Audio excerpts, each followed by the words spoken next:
Hi, today I'm going to talk to you about energetic chords.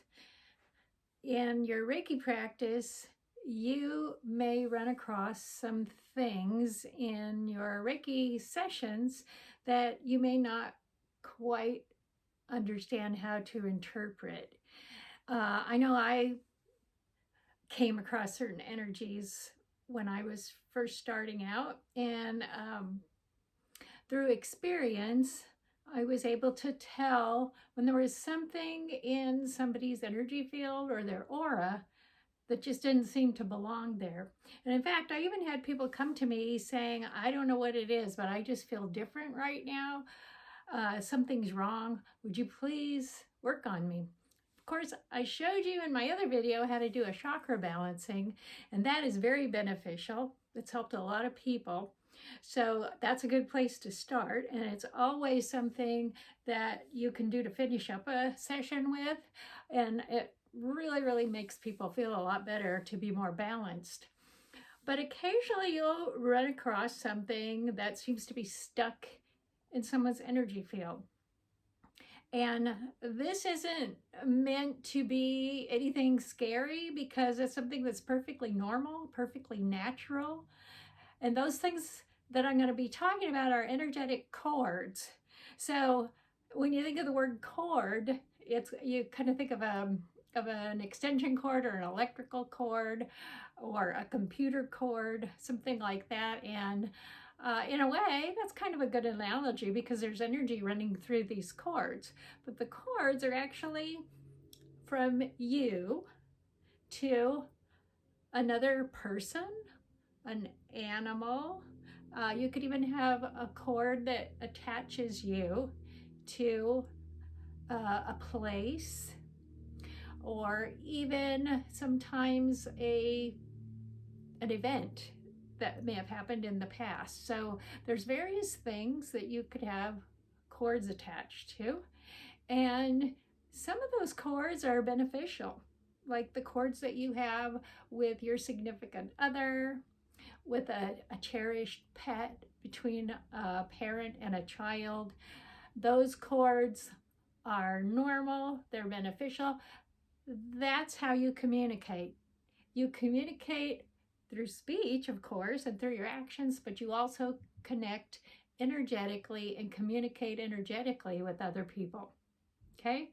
So it's kind of an important thing to know about in your Reiki practice. So that's why I'm going to be mentioning those things today. First of all, think about the cords you might have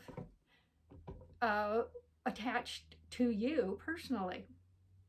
If there is somebody who is very important to you, you no doubt have a cord attached to that person. And if you were to see this cord psychically, it would probably seem larger. Now, people perceive cords in different ways. Some people see them as a tube, and you can see they're transparent. You can see energy passing back and forth. Some seem more like a cord that's got various sections, or something that's woven. So if you perceive a cord a little bit differently than another person, yeah, that's okay, because you're using your intuition and your psychic vision to interpret things to help you in your practice. Okay?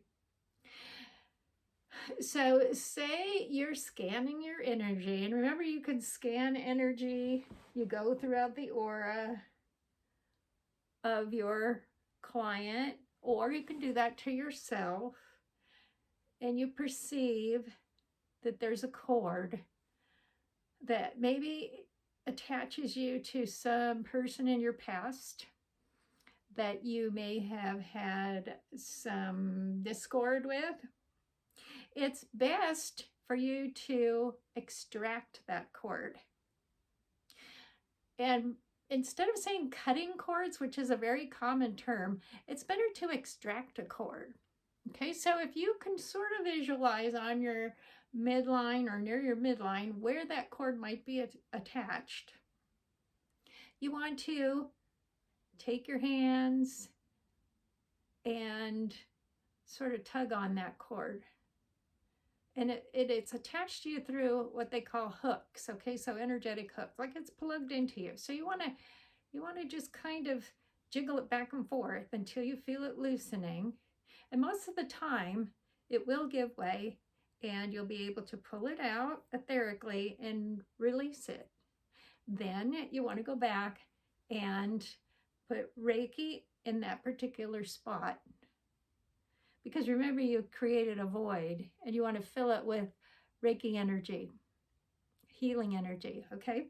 So always go back whenever you extract a cord and add some Reiki energy, healing energy, okay? So if you're working on a client, and I'll use Reiki Bear as an example. Say I come along here and it might not be in the midline, it might not be near a chakra. He may have something down here on his leg, and I'm kind of wondering about this spot right here. And he's already come to me and he's complained that he's not feeling quite right. This actually happened to me. And I found something in the person's aura down here. And I said, I think there's an attachment. There's nothing to get upset about. And I wanted to deal with it. So at the time, not thinking about it really being a cord of any kind, I intuitively just kind of scooped it. And so a scooping motion works. And I scooped it out and got rid of it, came back and did Reiki, and that particular client felt 1,000% better after we were finished.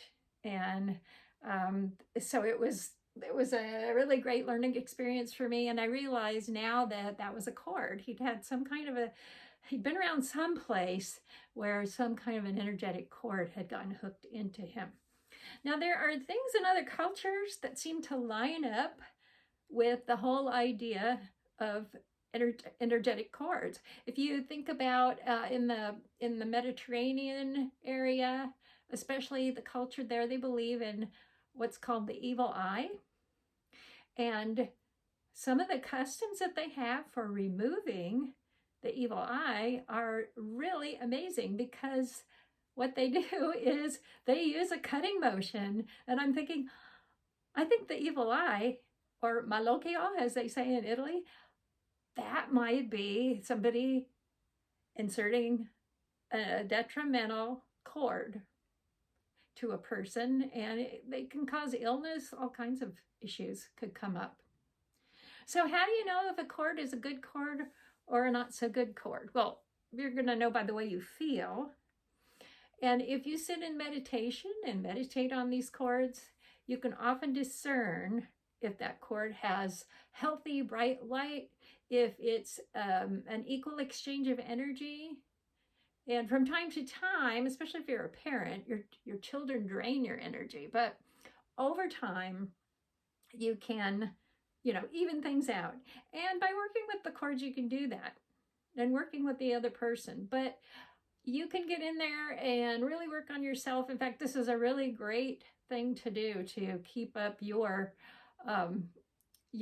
energetic field, your aura, nice and healthy. Besides chakra balancing, you want to go through and see if there's anything that needs extracting that you may have picked up. And as an energy worker, you're probably going to pick up a few things along the way that could get stuck in you. So really great way to cleanse your energetic field. Okay, so start out by just doing a general clearing on yourself. If they're beneficial cords, you don't need to worry about breaking a cord with somebody that's close to you, because you will immediately start forming a new cord with them. Now, you also can have an energetic cord to someone who, or even an animal who has passed away. And it's the same thing there. You can clear those cords.